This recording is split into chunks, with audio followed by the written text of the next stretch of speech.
Good morning, Dr. Ranjan. Good morning, Mr. Gani. Good morning. It's my pleasure, Doctor, to have you in this talk where you are an expert on heart. And a lot of people had been asking me about heart disease and heart attack and how one can prevent or protect themselves in a natural way. So this will be a big teaching and coaching platform, and you are an expert, and it'll be a great honor to listen to you. I'm going to ask you a few questions. Okay, thank you. All those who are seeing Dr. Ranjan for the first time, let me introduce him. He is a cardiologist since 35 years, and he was the personal cardiologist to the two presidents of India. And right now, he's a consultant. He's one of the experts in the field of heart. And I met him in 2003. A great man, a very good friend of mine now, and I've learned a lot of things. So let's get into the topic of this very, very important problem that the entire world is facing, heart being the #1 killer. So this will definitely help a lot of people. Doctor, thank you very much for giving us this time to listen to your expert view and the answers to some of the questions. Yeah, thanks, Mr. Gani, for giving me an opportunity to interact with you and all the members. Thank you very much. So I will share whatever little knowledge I have in the field of cardiology. I've been seeing you since 2003, so it's a fairly long relationship. And every time that I have attended your seminars and workshop, I have learned something. Always, right? Thank you, Mr. Gani. Thank you. So my first question to you is, you as a cardiologist, you're an expert. This heart, is the most important organs of the body. And what are the important features of this heart? All of you know that the heart is a very important organ, or we can call it as a vital organ. Yes. Like that, there are some of the vital organs in the body, like brain, liver, kidney.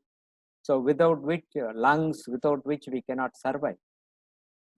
So heart is unique in the sense that it pumps blood all over the body. So many thousands of kilometers. That is the blood vessels. And the blood has to reach the individual cells, almost around 37 trillion or 50 trillion cells, what they say, so that they get the proper oxygen, proper nutrition. So previously, the thinking was heart is only a mechanical pump, right? Yes. And its function is to deliver blood to the entire body. Now, we say that it's also an emotional pump because heart reacts to emotions. That means any emotional upset or what shall I say, the stress can affect the heart. And one more a special feature about heart is that it pumps around 3 million times in a lifetime, in a person's lifetime. 3 billion. 3 billion. Yeah, 3 billion times without stopping. All right. So all the more, it is so unique that we are gifted with this wonderful and a unique organ, the heart.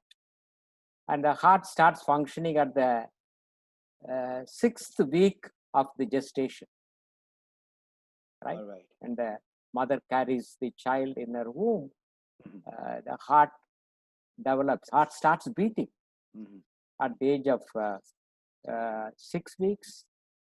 And a lot of anatomical changes, complex anatomical changes happen during that time.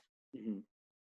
So I don't think any other organ has that kind of a complexity during its development. We talk about rotation, we talk about torsion, so many things. So that the during development, if there is any abnormality, then it can reflect as a heart disease when the child is born. So, heart is a unique organ. It's an emotional pump, and it works without any rest throughout the life. So, all the more it becomes such a precious organ. So, doctor, like you mentioned, it's connected with our emotions. So compared to maybe 50 years or 70 years back, now there's more stress. So can you say because of this high stress life that we are having, this heart failure or heart problems has become the number one killer? Can you? It's one of stress is one of the reasons, one of the causes for heart disease. Of course, as you rightly said, in the modern day we face a lot of stresses. The family stress, then the work stress, and the other kinds of emotional stress. Financial and stress. Probably financial stress, of course. Yes. The big stress. Financial stress is very, very important. So all these modes of stress can definitely affect the heart, and that can lead to heart disease. So stress is a major factor which can lead to heart disease. So my second question is, what can you tell to layman who is not from the medical profession, what causes heart diseases? Now, once again, the same question, compared to 50, 60 years back, more and more people are having heart problems. So what are the, say about 5, 6 major causes of heart diseases? Yeah. If you ask me the types of heart disease, then it boils down to probably 3 categories. Okay. One is congenital, that is by birth because of the abnormal development. We call it as a congenital. By birth, they can get heart diseases. That's where we talk about the hole in the heart. Hole in the heart, Yeah, blue babies. It's common to say, some people would have heard about blue babies, and they are called as complex congenital heart disease. So this is because of the hole in the heart, these babies the developmental abnormalities. Okay. As the child grows in the mother's womb. That is why he said the development is very, very critical. Heart development when the child develops in the womb. So the other categories are the hereditary. Some of the heart disease can be hereditary. Okay. So that's a class of heart diseases, and mostly what we see today is acquired heart diseases. Acquired means during your lifetime you develop heart problems, maybe heart attack or a heart failure or any other form of heart disease like irregular heartbeat. So there are so many categories of heart diseases. So basically it is classified into these 3 categories. And when you talk about the why people are getting more heart disease, basically we need to understand that aging is a process which affects our whole body, right from your skin, from your brain, from head to foot. So that's why we say aging leads to disease. Aging is a continuous process. So now the important point is that the aged population has become more. The percentage of aged population has become more in almost all the countries. And if you take the average lifespan, even in the third world country, it's around 60, 65, 67. Previously, it was so low. So the most important thing is the aging process, which can lead to heart disease. Of course, when you talk about the other causes of heart disease, then you talk about the risk factors for heart disease, like high blood pressure, diabetes, obesity, sedentary life, high cholesterol diet, smoking. There are so many risk factors which are associated with heart disease. So now, as you are aware, there are a lot of people who are smoking.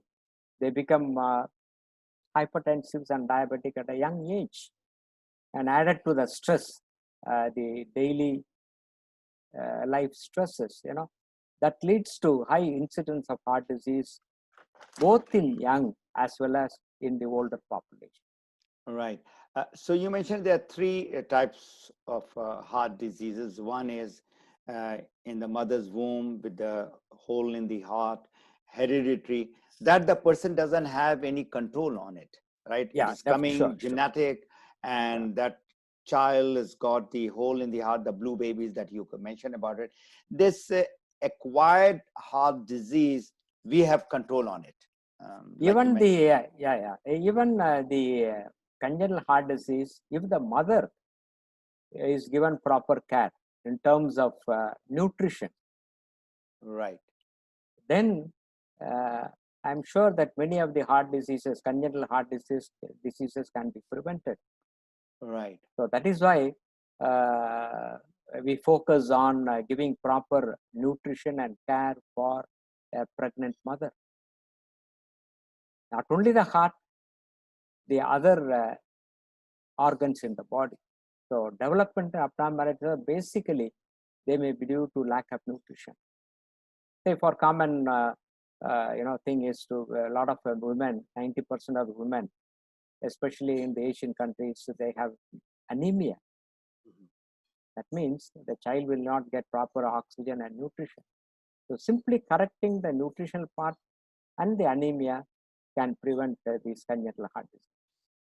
So what my topic is that there is a problem, and how we can basically prevent it is in a natural way, is by giving the right nutrition to the mother, so that the child who is born is having a healthy heart. Yeah, exactly. So their nutrition plays a big role. Okay. Yeah. You mentioned, doctor, the cholesterol and blood pressure and diabetes. These are also a kind of a problem which comes through hereditary also. But how these diseases is affecting the heart? Yeah, if you generally take the risk factors, basically they affect the heart muscles and also the blood vessels. And the heart has its own blood supply, and those arteries are called as coronary arteries. They are medium-sized arteries which supply the blood to the heart. Then only the heart can efficiently function, and the heart also should get proper nutrition and oxygen for its normal function. So as you age, as I mentioned, these blockages in the arteries can happen. That's an aging process, because the cholesterol deposits can happen in the blood vessels, of course, anywhere in the body. But it is said that human beings, they are more prone for these blocks in the arteries supplying the heart, in the coronary arteries. So, go ahead, please. And all these risk factors, we classify them as major risk factors and minor risk factors. And major risk factors are being, the diabetes, hypertension, smoking, high blood pressure, obesity.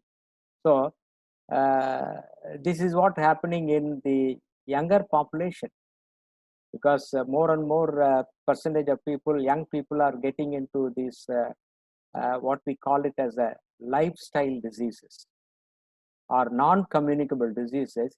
They are very common at the age of 20, 25, 30. Normally they are supposed to, normally it happens at the age of 50, 55, 60. Now, because of our change in lifestyle and the stress put together, these non-communicable diseases are occurring very early in life. That is why young people get heart attack And this in is in large the numbers. hand of the people. I mean, Yeah, sure, smoking, sure, sure. drinking, weight, overweight, obesity. These are Yeah, something which people don't have any control. Is what they have are getting it yeah, from yeah. their parents. We call them as modifiable factors. Okay. These factors can be modified provided the person follows certain things and reduce these risk factors. Mhm. There are non-modifiable factors, as I mentioned, age. Age is not in your hand. Yes. You have aging process has to happen, Mhm. and then the genetic, it is not in your hand. Mhm. It's a gene that decides what kind of disease you will get. You inherit that gene from your parents, from your grandparents and forefathers. So, and the gender also plays a part. It is also said males, they are more prone for heart disease, Really. and females, Uh-huh. women, they have a less incidence of heart disease. But now that has become very, very questionable. And previously we said that the estrogen protects the heart. Now they have come to a conclusion. Women also, they are equally prone for heart disease at the pre-menopausal period. So these factors, this is not under our control. They are called as non-modifiable risk factors. Of course, as you rightly said, the other risk factors, modifiable risk factors, is in one's hand, and they can control these factors. So what you are saying is women, when their menstruation stops and they are Pre-menopausal period, pre-menopausal and post-menopausal.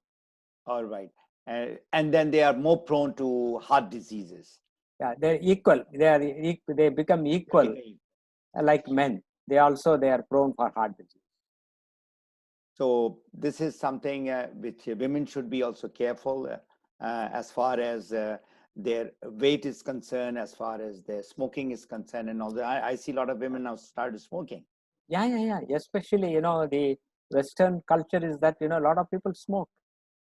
Even in the Middle And East, a lot of yeah. I've seen ladies in the Middle East smoking. It's not only in the Western culture. Because smoking is such a bad thing. It can affect your, we call it as a passive smoker. People who are not smoking and inhale the smoke, so many times they are prone for heart diseases and other problems associated with smoking. Right. Especially I've seen in the European, the cold climates, a lot of women, they smoke. Yeah. And I had a very bad experience, I can share that, I think. When I went to Russia, when I came out of the Moscow airport, it was full of cigarette smoke. I just could not tolerate. My God. I thought I was, I was feeling so giddy. My God. Yeah. That's the kind of, the society what we live in today. A lot of smoking and drinking. Right. So drinking has also got a direct bearing with the heart problems? Again, there is a controversy. Some people say drinking is good. Of course, there are proponents for that. And the rest of the people, they say drinking is bad. And drinking is definitely bad because it can affect the heart muscle. We have a separate entity which is called as alcoholic cardiomyopathy. That means they can weaken the muscles. All right. Okay. And the proponents, they say it dilates the coronary arteries so that the heart gets more blood. But I firmly believe that, both smoking and drinking are equally bad for the heart. All right. So now I've seen you explaining the arteries which are inside the heart. It starts getting clogged when you have. Exactly. So And when it completely gets clogged, then of course the pain happens, and the person gets a heart attack. yeah. And how can a person reduce the clogging of the heart? I mean, cholesterol is one of the problem associated with heart, and also triglycerides. I mean, this is what I've heard in some of the lectures. So how can a person reduce their cholesterol and triglycerides? Now again, coming to the fat and the cholesterol and the triglyceride, there is a lot of controversy now. Yes.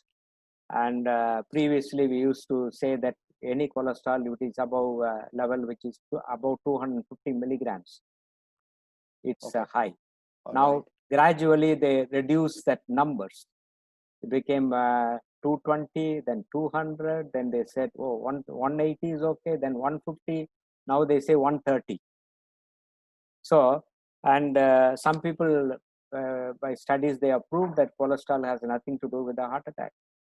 I've read a lot of articles on that too. Yeah, because they talk about good cholesterol and bad cholesterol. And some of the cholesterols, the fractions of cholesterols, like the fractions of the triglycerides, omega-3, omega-6, omega-9, they protect the heart. They are good cholesterol. For example, there is another kind of fat in our coconut oil. That is a saturated fat. It contains lauric acid, which is good for the heart and for the whole body. So all this cholesterol theory, I think there is a lot of controversy. And my belief system is that, it is not advisable to reduce the cholesterol too much, because you need cholesterol. For the burning, you need the calories, because the fat gives twice the amount of the calories when compared to protein and carbohydrates. And the cell wall is made of cholesterol. Your brain cells, they require cholesterol. So giving lot of anti-cholesterol drugs, again, that can harm. That can the side effect of the side effects of that, not only the drug, by reducing the cholesterol level. So my thinking is, it's you need to be very conservative while reducing the cholesterol levels. Generally, I don't give a high dosage of cholesterol. Tablets. But the present day cardiologists, they use very high dose of cholesterol, and many they don't tolerate the side effects of the drug. So cholesterol, again, it's a controversial theory, and if one is able to take less amount of saturated fat, trans fats, that's good. In the sense that some of the products which are available, like the canned foods, they contain high salt, high cholesterol, and they add some preservatives. And the Western diet, that is very rich in cholesterol, what we call as a junk food. We need to avoid that, so that you reduce the consumption of cholesterol, so that your cholesterol level is optimum, at the optimum level. So if after all these, the dietary precautions, they were not able to reduce the cholesterol to an ideal level, then probably that person requires the anti-cholesterol drugs. It's not only from the diet you get the cholesterol, but your body also manufactures cholesterol. The liver manufactures cholesterol. So there may be some error in the cholesterol production by the liver. So you need statins for that. Now, you spoke about in detail about the cholesterol. The other major factor is the blood pressure, the hypertension. The people keep on taking their tablets and all that. How that is connected with the heart diseases? Definitely, hypertension is a major risk for heart disease, because that accelerates the process of atherosclerosis, meaning that the deposition of, that is the wear and tear of the blood vessels. That is atherosclerosis is a process. There is a deposition of cholesterol happening in the blood vessels. And this is We because of call the it blood as pressure? it's blood pressure can increase the incidence, Okay.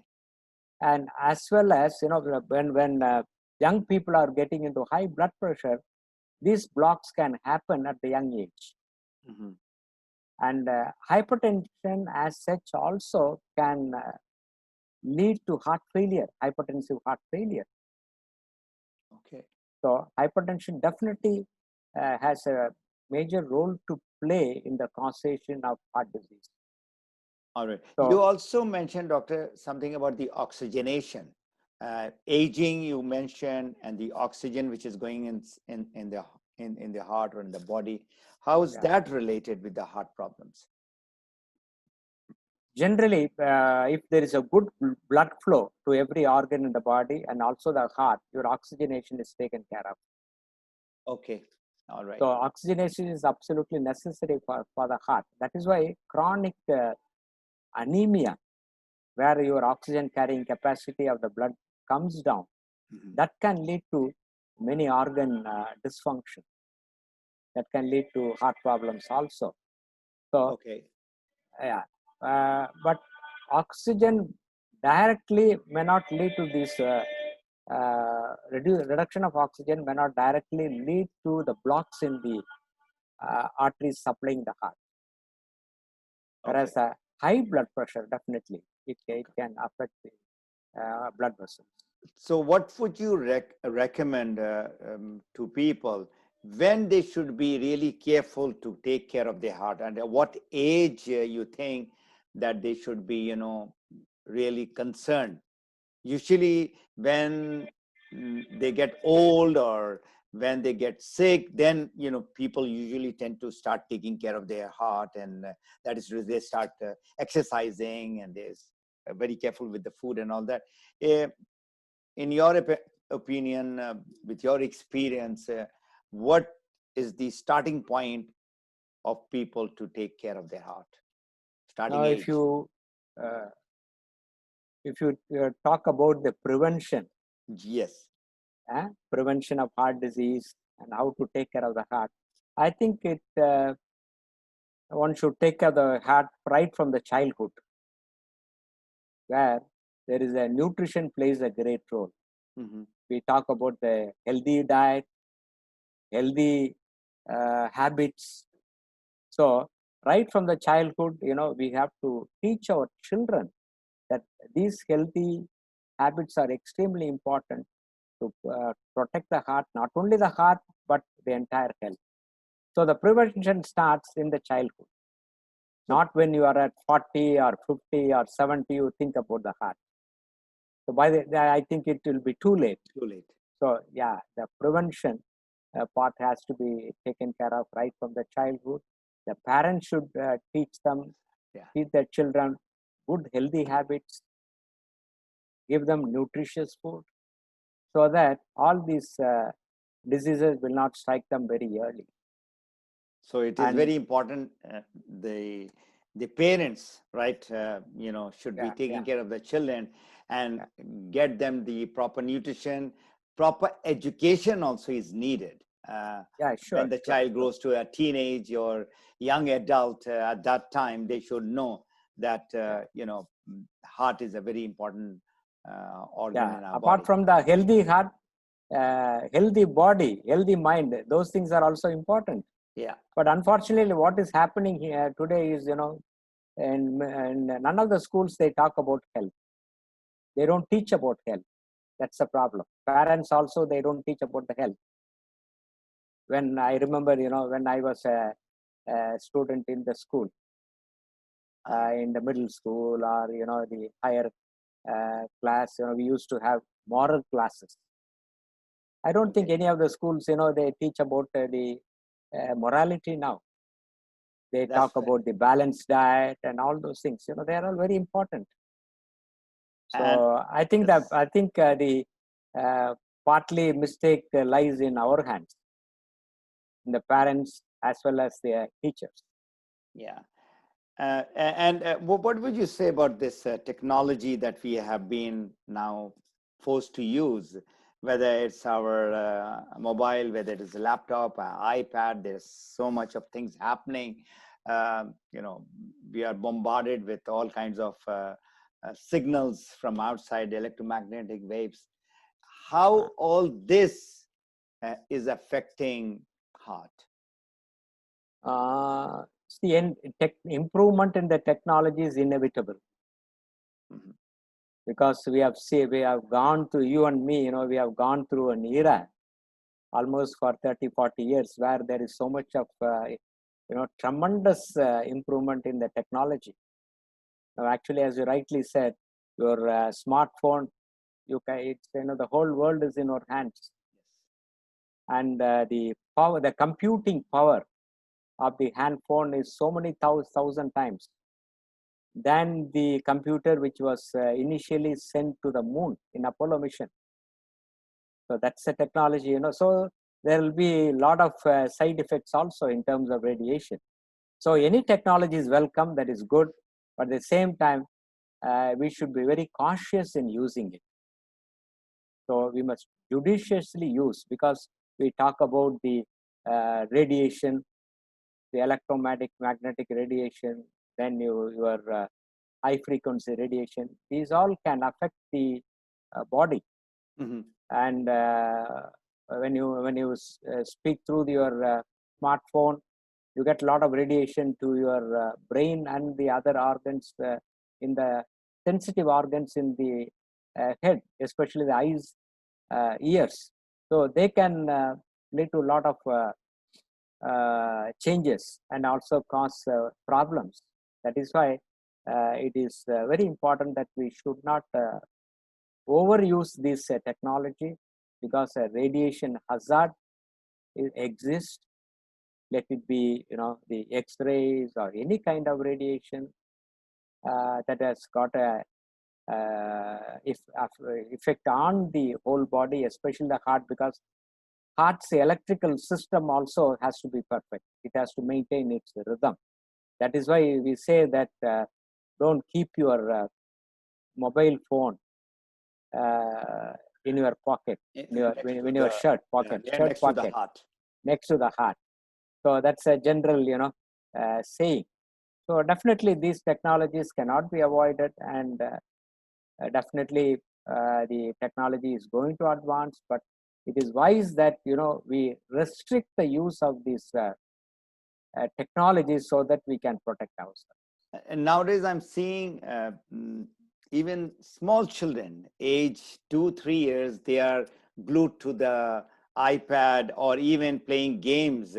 And when the mom and the dad, they are busy, or they would like the kids to be on their own, so they get the cartoon or the YouTube, and all that is there. And it's so sad to see that the outdoor game of these children have stopped and they have gone into this.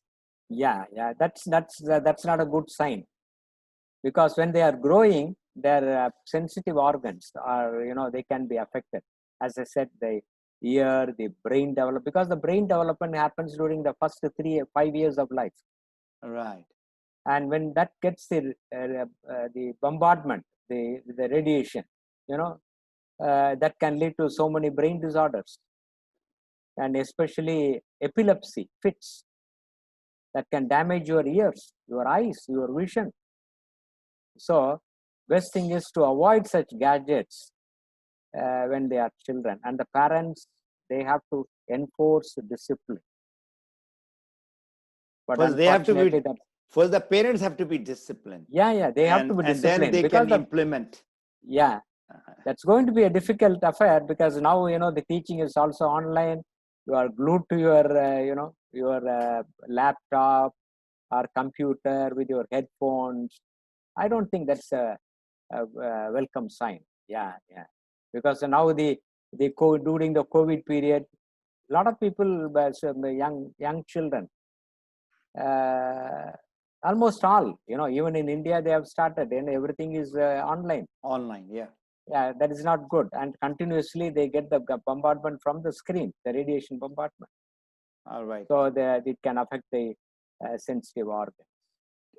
Tell me, 35 years being a cardiologist, of course, 35 years back or 30 years back compared to now, have you seen heart attack amongst the children? What, in your experience, was the youngest child who got the heart attack? When you talk about heart attack, my youngest patient was 18 years. Okay. Yeah, 18 years. And he was smoking right from the age of 10 years. All right. So I distinctly remember that he was 18 years old and he had a triple vessel disease, and we had to do a bypass surgery for him. Generally, the heart attacks are less common in children. They are very rare. Okay. But there are certain anomalies, developmental abnormalities in the coronary arteries, which can lead to the heart attack or heart failure. All right. So apart from that, the age-related process of atherosclerosis or blocking of the arteries, they generally do not happen in the young age. My youngest patient was 18 years. Okay. But there are certain viral infections which can cause damage, which can damage the coronary arteries, the arteries supplying the heart, like, a typical example being Kawasaki syndrome. That's a famous syndrome where, Kawasaki, it's named after the Japanese physician who discovered it. And probably this COVID-2 also can, COVID-19 also can affect the heart, especially the coronavirus can affect the heart, because some people, they die of heart problems or renal failure, not necessarily the lung problem. And in the later age, these children can develop heart problems. So any some of the viral infections, they can cause abnormalities of the heart vessels, coronary vessels, and that in that category, I think the heart failure or heart attacks can happen in the children, but generally no. Okay. Now, if somebody is, got a problem, and what most of the doctors they do is what I understand is angioplasty, and then they go for the stenting, and then they go for bypass, and they go for the heart replacement. That is the last one. So these are the different treatment that you all do, right, to the people who are having heart problems? Yeah, definitely. Because what we are doing is, I can say that it's something like plumbing, right? Because we are fixing up the issue for a short period of time, maybe 5 years, 10 years, 15 years. And we should understand that heart disease, the coronary artery disease, is a progressive disease. Yeah. So we are trying to fix the disease process, the block, whatever, by angioplasty or stenting or by bypass surgery. So that can work only for about, say, 10 years, 15 years, 20 years. After that, that also can fail. But we are extending that individual's lifetime by 10 years or 20 years. That is a great thing. And today, as you said, rightly said, the most popular method of treatment is that angioplasty and stenting. Yeah. So my doubt is, my thinking is, after another 10 years or 15 years, cardiologists may say, which fool asked you to go for stent angioplasty or stenting? But today, this is the probably the gold standard of treatment. And now, of course, we are getting very high success rate in heart transplant. I've seen people, I have seen people who are living for 10 years and 15 years. There are people living with artificial hearts. And do they have to take medicine once they go through the treatment, whether it is stenting or bypass? You recommend certain medicine. Definitely. Do they need to take the medicine for life? Yes, generally yes. Lifelong medications they have to take, because the blocks can also happen in the bypassed vessels. Right? They are more prone for these blocks. Also, we should see that the blocks are not happening at least for 10 years or 15 years or 20 years in these bypassed vessels, or where we have put a stenting and angioplasty. So it's medications are lifelong. Lifelong. Otherwise, life will not be long. That's true. I've seen people getting a heart attack and they're getting, some angioplastic done and stenting done. And after 4, 5, 6 years, again, they have the second heart attack. Yeah. Why is that so, in spite of taking the medicine, in spite of going through that treatment? There is no 100% guarantee that, they will completely, they can protect themselves getting a heart attack. As I said, it is a continuous process. The blocks can happen in some other area, some other artery. New lesions can develop. Okay. And medicines are not 100% foolproof. Okay. Only these medications can help to postpone the illness. Mm-hmm.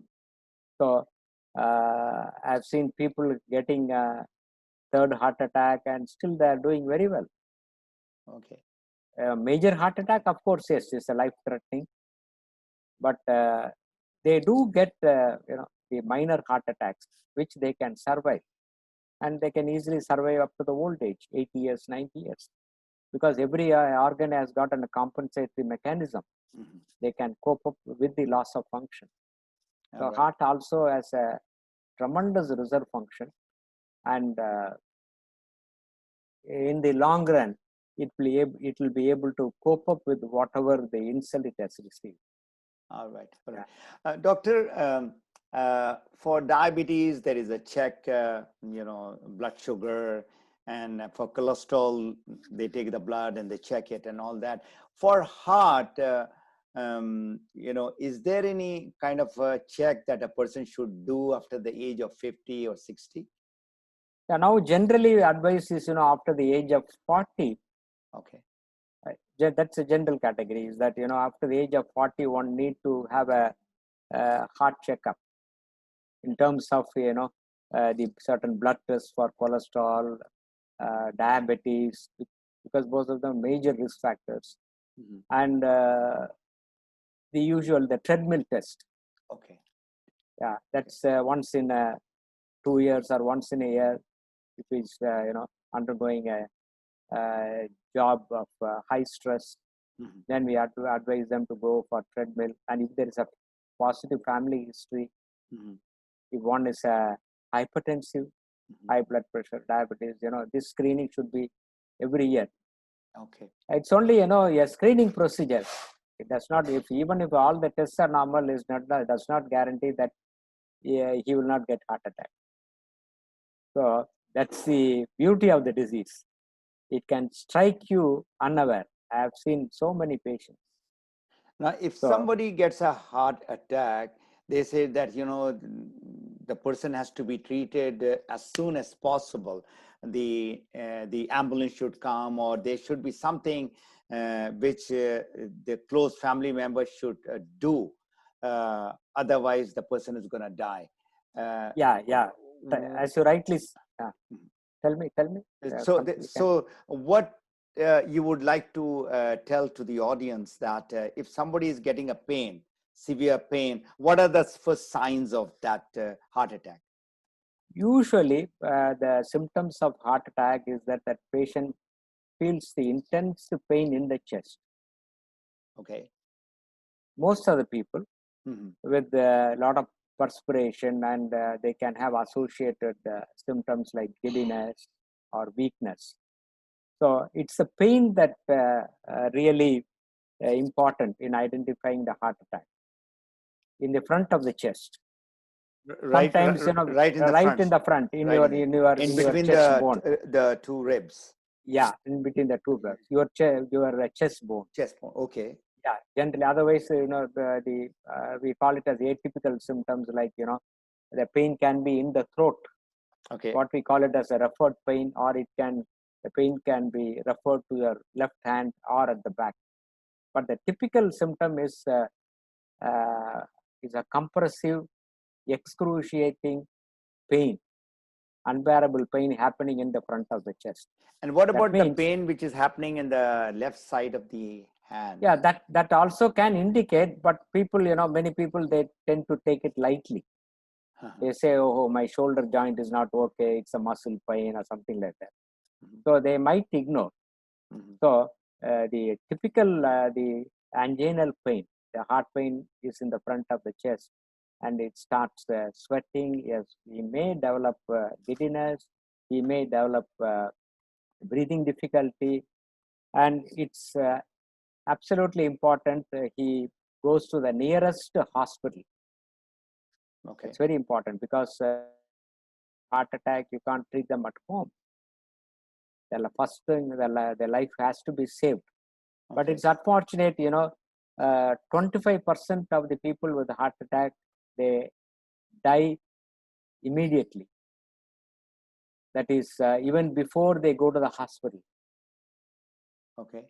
Another 25% in the hospital itself, they can die because of the massive heart attack. We may not be able to help him. And the remaining 50% only, we are able to do something for them. And we are able to treat them. We will give the proper treatment. We'll stabilize the heart. We will improve the blood flow to the heart, and by giving some thrombolytics, and also with certain other drugs, because the heart can beat irregular. There are so many things that we need to take care of. And nowadays, we even do the primary angioplasty. Straight away, take him to the cath lab and fix the lesion. If there is a block, you put a stent there. It's called as a primary angioplasty. Okay. And after the heart attack, the patient is stabilized. Then we do a angioplasty later, after 3-4 days. That is called as a secondary angioplasty. So best thing is go to the nearest hospital. This is if the hospital is close by. Sometimes they are in the village and the hospital is far away, or whatever. The wife or the husband or the children are close by. Is there any kind of an emergency action that they can take before the paramedics comes or the person goes to the hospital? Anything that can be done to kind of reduce this complete heart failure? Yeah. Medicines can be given, like usually the household medicine, the aspirin will be there.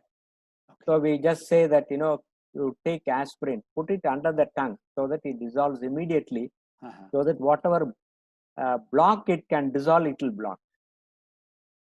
Okay. Right? So taking aspirin immediately, 325 milligram aspirin under the tongue, or just swallow it, that will be of benefit. And some people also even recommend the anti-cholesterol drug, the statins, as an immediate. But if the patient goes in for a cardiac arrest, then one need to know how to resuscitate that patient. We call it a CPR, cardiopulmonary resuscitation. So in the early 60s and 70s, they educated the public. Even today, they are educating the public to do the CPR, and you can find all these defibrillators everywhere in the common places, in the airports, in a lot of places, in the shopping malls. Shopping malls, you have that defibrillator. So I've seen, in many Western countries, Japan, and I'm sure that in the Middle East also, in Canada also, a lot of places they have that. But the person has to be trained to give the CPR. So you do recommend that people who are prone to heart attack, somebody in the house should be qualified to do the CPR. But those who have a cardiac arrest, all right. If the heart is beating, if the pulse is okay, then shift him to the nearest hospital. Okay.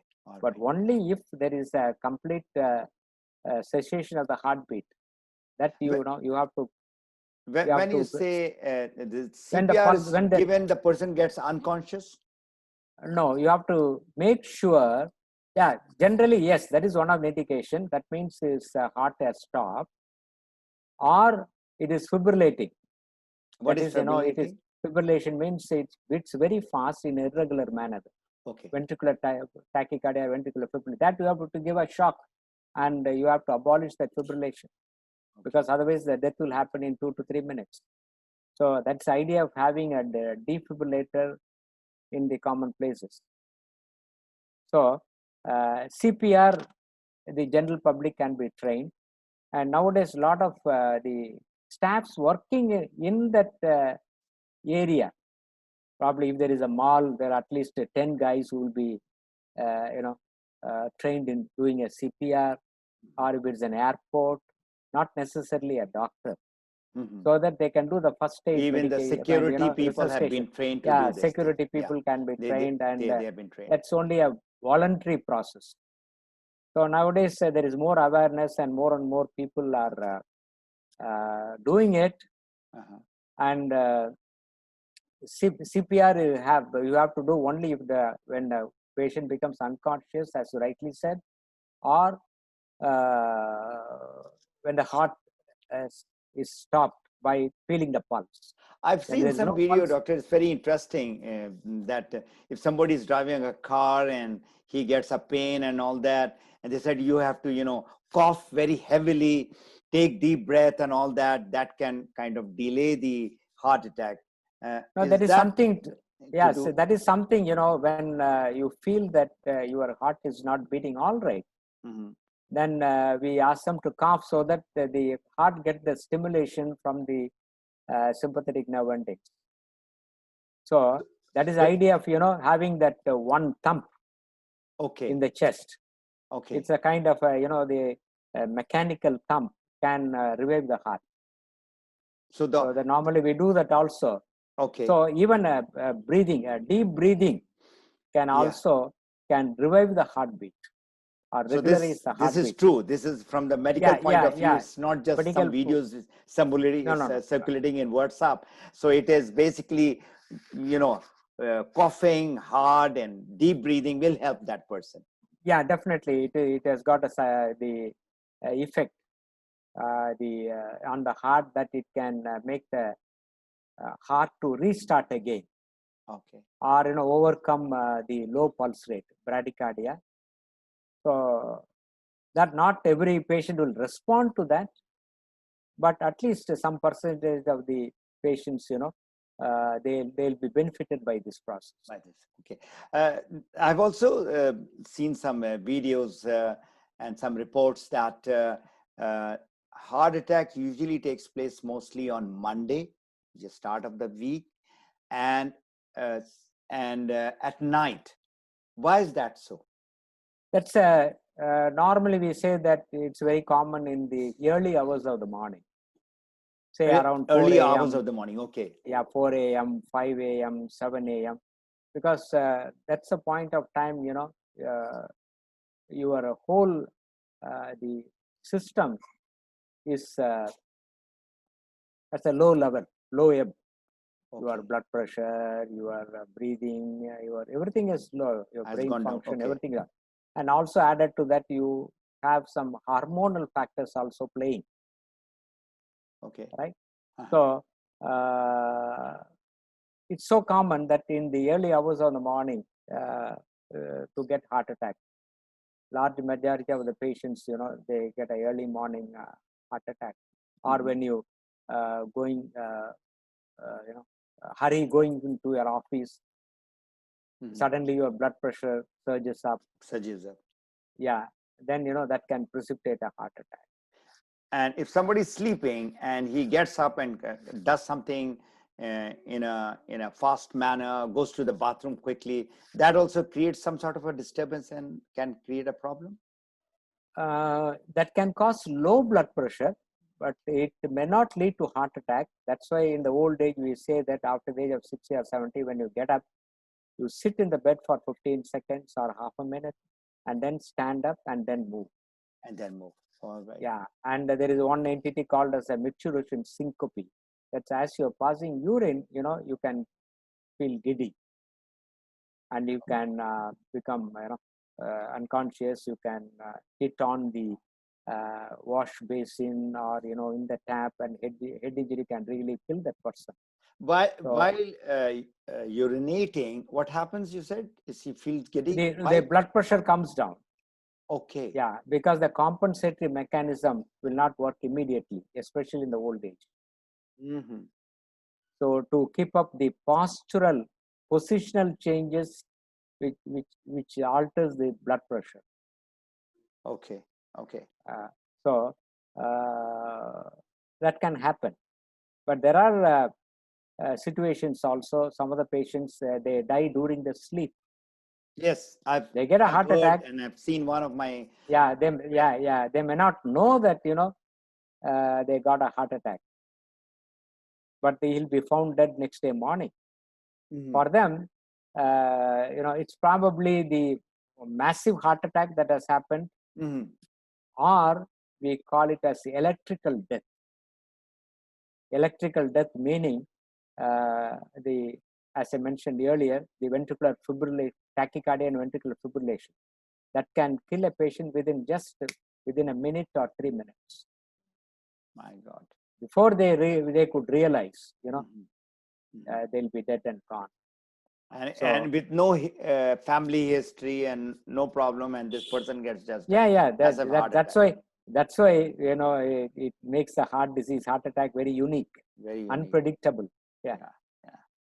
All right. And what sleep has to do with the heart problems? Because now what has happened is with, of course, this toy that we have got, we are playing with it till midnight, and then we get up in the morning. First thing we are looking at all the WhatsApp messages and all that. This 7 to 8 hours is sleep, which is recommended by doctors. And if you compromise in the sleep, some people compromise to 5 or 6 hours, does that have a bearing in the heart problem? Yeah, definitely, because as you rightly said, for the health, for the body health, not only the heart, every organ in the body, maybe brain, maybe lungs, maybe liver or kidney, whatever it is, you need good sleep. That is, you must have a healthy sleep, good sleep for about nearly 7 hours a day. They say 6 to 8 hours. We can put it as 7 hours, and going early to bed. By 10:30, you should be in the bed, not late hours, watching movies and scrolling your WhatsApp messages. That should be totally avoided. And they say that to have a quality sleep, good sleep, you should switch off all these gadgets 1 hour before you go to the bed.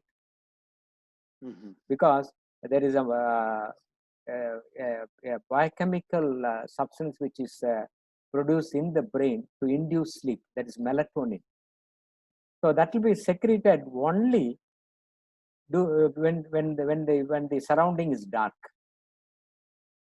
So you have to create that atmosphere that your melatonin secretion is good. Nowadays the melatonin tablets are available over the counter, but that's all artificial. Your body has to produce that melatonin. And what happens is, during the sleep, as I said, all your parameters come down. Your blood pressure comes down, your heart rate comes down, all the other functions. So there is enough rest for all your organs. So if there is no proper sleep, then probably it will affect all these organs. And added to that, your catecholamine secretion. What is that? Well, that's we call it as sympathetic amines. They elevate the blood pressure, they elevate the blood sugar, and by doing that, they are doing more harm to the heart, especially the heart. So when you keep awake for a long time, naturally your catecholamine levels are going to be very high. Of course, when you are young, you can afford to sort of do night duties, because I have done so many night duties, 36 hours non-stop. That's up to a certain age only. Yeah. But that too, it's not good. So having a proper sleep, healthy sleep is very, very important. Important. And average 7 hours a day, and Mhm. get up early in the morning, maybe 5:30, 6 o'clock. When you have some pending work, do it in the morning. Your Right. mind is also, Fresh very and all that. fresh. So sleep And is one, yeah, and again, all the doctors recommend, and all the research has been done. Is the diet is the second, and the yeah, exercise is the third. yeah, yeah, All right. yeah, So yeah. in diet, they are saying that avoid as much red meat and sugary thing and a lot of oil and all that. So what do you have to say on that? See, anything in moderation is fine. Okay. So, but there are people, they say, become a vegan, Huh. right? Yes, there are. But obviously, the nutrition has to come from different sources. Yes. When you talk about, the omega-3 6 fatty acids, they say fish is the best source. Yes. And maybe some of the cooking oils. Uh-huh. So naturally, you can afford to take healthy oil, especially our virgin coconut oil and olive oil. Coconut oil, yes. And olive oil. Right. They're good for cooking. You can just gulp it. All right. So the red meat, of course, the red meat contains more amount of fat, and generally it is advisable to limit. Not necessary that you should, in the Western diet, it's impossible to sort of. Completely cut it Majority of off. the people they're completely cut off, but moderation is allowed. Anything in moderation is good, but no moderation in alcohol or smoking. Right. Right. I fully agree with that thing. And now coming to the exercise. And in the diet part, I would like to mention, one should have a balanced diet. Balanced diet, yes. Yeah, that is 50 to 60% of carbohydrates, where you need calories. Mm-hmm. Then the proteins, the building blocks comes from the proteins what we take, and also the fat. About 15%, the fat is we have to take in the diet in the form of oil or the meat products or the fish. Right. Yeah, totally they are not bad, but the limit is very important. Limiting uh, the fat is very, very important. Mm-hmm. And also one should have more fiber. Yeah. If you take more fiber, your absorption of cholesterol from the intestine is reduced. Okay. And also more fiber means, nowadays we see a lot of colonic cancers. Right. Mm-hmm. Basically one of the causes, they said, low intake of fiber. Mm-hmm. So fiber is good for the colonic health, colon health. So there should be, normally you take fiber from your fruits and vegetables, and they say you have to have 5 servings of fruits and vegetables every day, according to American Heart Association. Mm-hmm. That's why you take a lot of salads. Yes. Yeah, that's right. So the diet definitely plays a role in our body health. More importantly, our health, to have a healthy heart.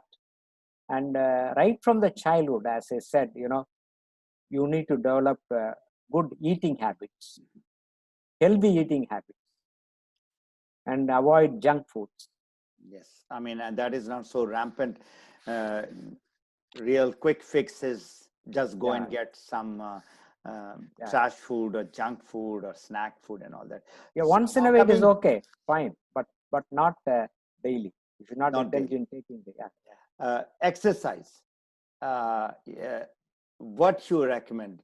Walking, hiking, going to the gym. How many minutes or hours is needed as a doctor that you would like to tell to a person who is not overweight, but just a person whom you would like to say that this is the natural way to protect your heart? When you talk about the exercise, that means something like when you exercise, you are conditioning your heart. because a lot of your body parameters change when you exercise or when you walk. Yeah, the palpitation So, goes up, the heartbeat goes yeah, up. heart rate goes up. That means more perfusion to your heart, not only the heart, your entire body, Mhm. right? Mhm. So we call it as the blood flow, the cardiac output per minute, it increases. That means more oxygen and more nutrition to every cell in the body, Okay. and also the heart. Okay. So according to the American Heart Association recommendation, it's recommended that you walk a brisk walk for Yes. about 30 to 40 minutes, at least 4 to 5 days in a week. Okay. Not necessarily that you should walk for 1 hour, 1.5 hours. Not absolutely not necessary. Some people they do it. Too much of exercise is also bad. Yeah. Because that can also create a lot of injuries. Mm-hmm. And when you talk about the exercise, simple exercises like playing games, we call it as aerobic exercises. You would have heard about aerobic exercises. Mm-hmm. Yes. Where not only your physical movement is happening, there you are in that exercises, your lung also takes part. That means your lung gives more oxygenation to your body and your heart also. The heart also takes part in the sense it increases its output of blood. The cardiac output increases and it is good for the heart as well as for the entire body. So aerobic exercises like cycling, swimming, or playing shuttlecock, or tennis, they are all aerobic exercises. Anything which is physical. Physical, like the football. Yeah, where your cardio goes higher. Yeah, now from there's a lot of people who are going into yoga and meditation. It's now become very, very popular. So, because this is basically different ways to de-stress yourself.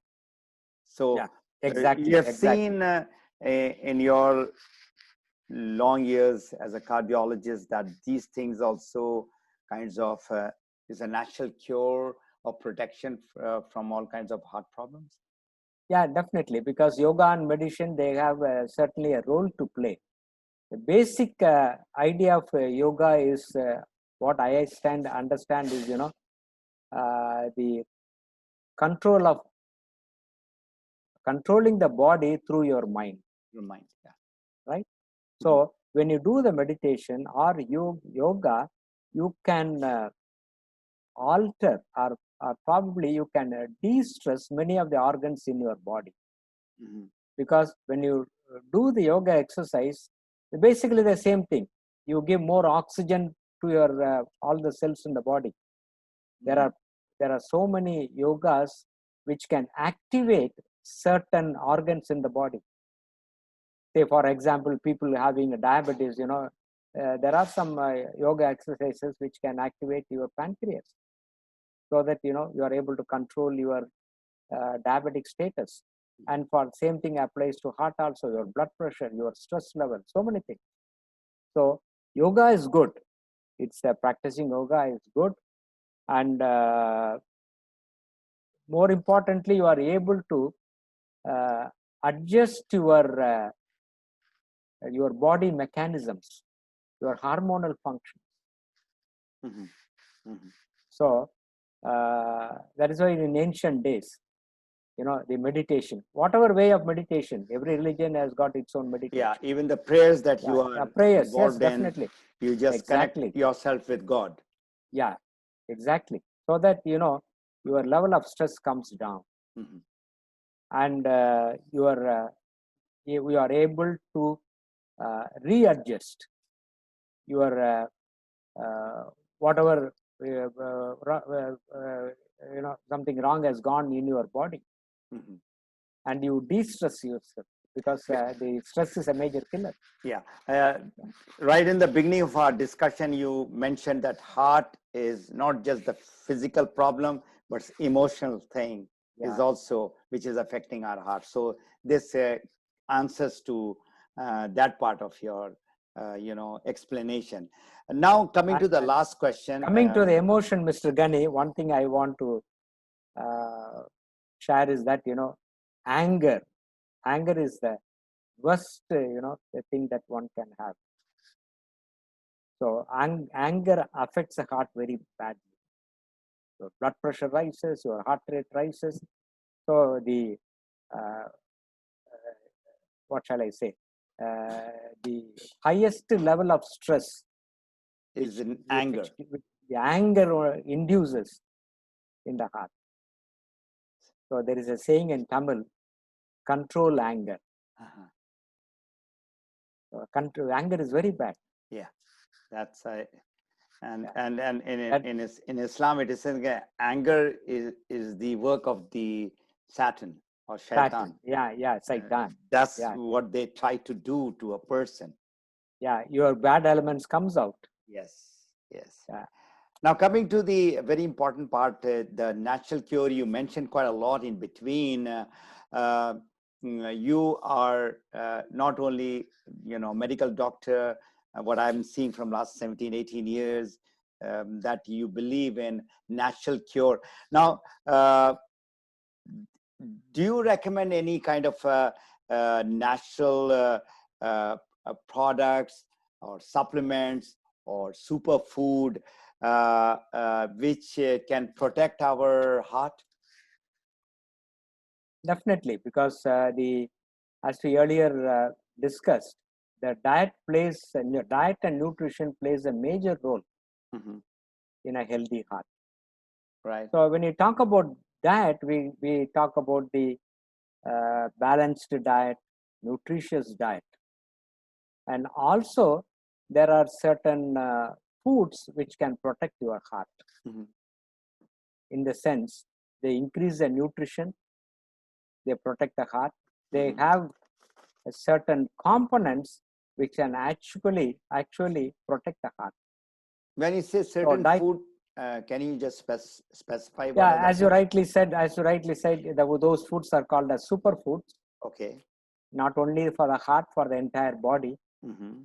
So nature has given a lot of those superfoods, Like in terms of the medicinal herbs, mm-hmm. or high nutritive the vegetables, Mm-hmm. fruits and vegetables. Mm-hmm. And nature has given us a lot of these gifts to the mankind. Mm-hmm. So we must use that. So what we generally say is, for a healthy heart, to have a healthy diet. And especially in the period, during the period of COVID-19, we use a lot of these spices, because they can boost up our immunity. Again, spices like? Yeah, spices like, cardamom, pepper, your ginger. Okay. That's in the Asian countries, we use a lot of spices. Yeah, we use all But these those quite a things lot. are, your clove, your pepper, so many things. Okay. That is missing in the Western diet, right? Yes. That is why they have a little, my feeling is they have a low immunity. That is why more, any viral infection is taking its toll. Even the heart disease or failure of the heart is more in the western side part of the world than the Eastern or Asia and Africa. I mean, would you? Maybe the aging population. Okay. Because age directly is related to heart failure. Okay. So big problem in the advanced countries, in the Western countries, are in Japan.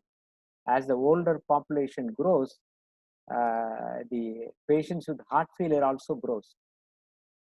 Percentage of people suffering from heart failure, they have to get admitted now and then, maybe 3 or 4 times in a year. They have to get treated in the hospital. That's a big expenditure to the government. Right. So it's an aging. Right. Yeah. I would like coming to, back to the food, superfood, and the food food part, supplements. superfood part. Now, in allopathy, we talk about combining this the alternative medicine and the comprehensive medicine. We talk about lot of this heart healthy nutritious supplements, Mhm. natural supplements. Mhm. And in that, I think we talk about the herbs which are very, very useful in protecting your heart. And one of the herbs is that we talk about the antioxidant values, Mhm. right? So that so that when you take food which is rich in high on and antioxidant value, that can prevent the atherosclerosis, blocking of the arteries. So when you talk about that, we talk about ginseng. Okay. Yeah. But there are other medicinal mushrooms which are highly powerful than ginseng. And if you take Ganoderma, it's 5 times potent like ginseng.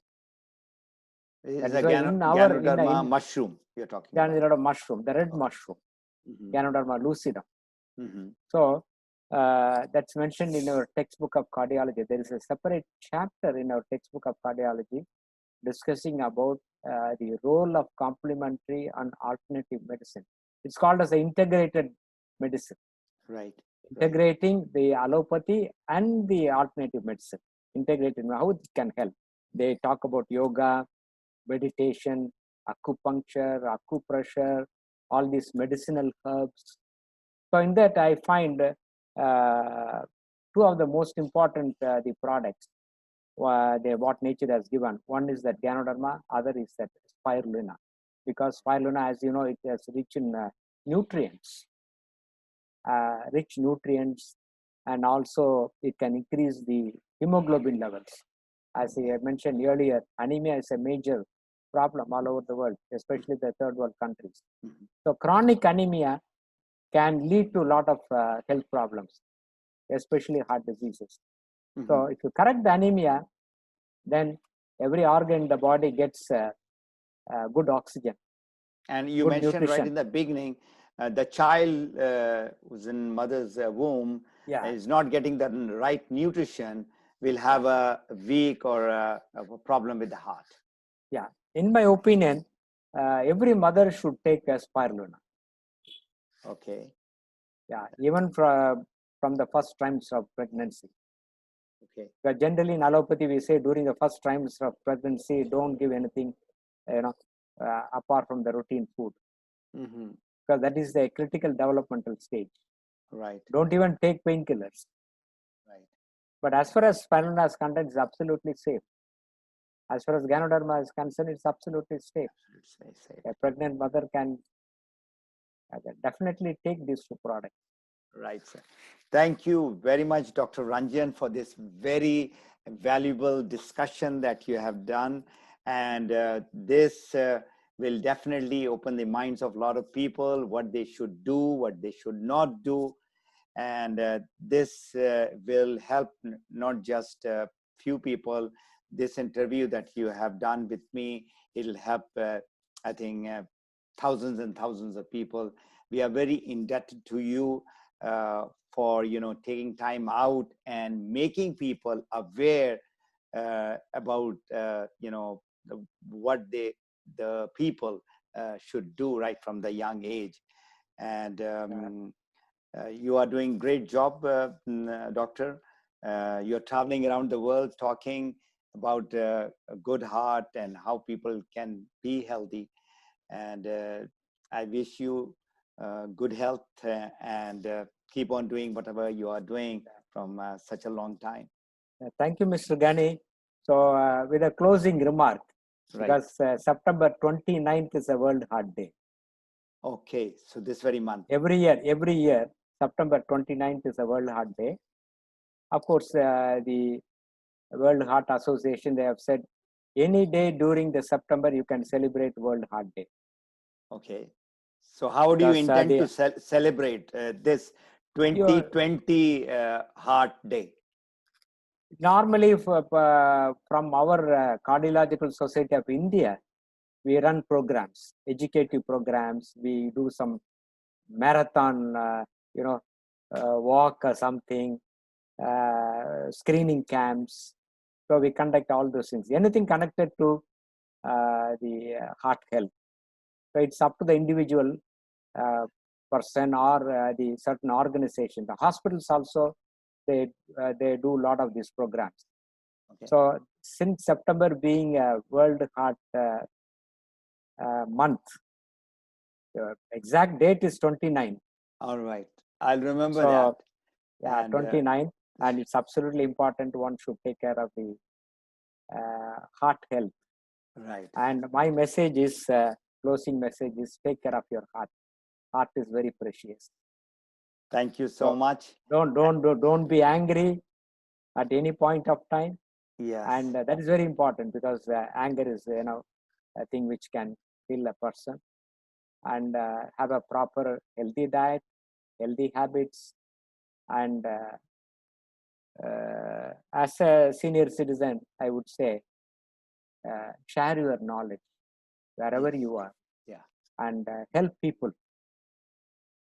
So that will go in a long way. So as a, since we have come to this world, it's our duty to help a lot of people. And I you think, see, when you are giving, you feel good, and when you feel good overall, that is the Yeah. feeling that Yeah. one gets. Yeah. You are feeling good when you are able to give something to somebody. Give something to someone. Yes. Because God has given a lot of things to us. Yes. So share it with somebody, not necessarily with your family. Yes. To the world. So we must develop the habit of giving. Right. Giving is, something which gives you more pleasure than receiving. So whatever you can contribute to the society, I think God will bless us. We should do it, and God will bless us. I absolutely believe, and this is what I would suggest, and I would advise all my viewers who are here, that by giving, your life becomes happy. And, yeah. And from inside, you become very, very happy person. It's more than 1 hour, doctor. I didn't know that this interview will go so long. I was thinking it will go for about half an hour or 45 minutes. But all your golden words will help a lot of people, millions of people. So this is Fatmi Ghani signing off for this edition of the Health Talk from Map Your Freedom, where we talk about freedom from disease. Thank you very much for watching this very important talk by Dr. Ranjan. God bless you all. Take care and stay healthy. Thank you. Thank you, Mr. Ghani. Thank you for giving me this opportunity. Thank you so much, sir.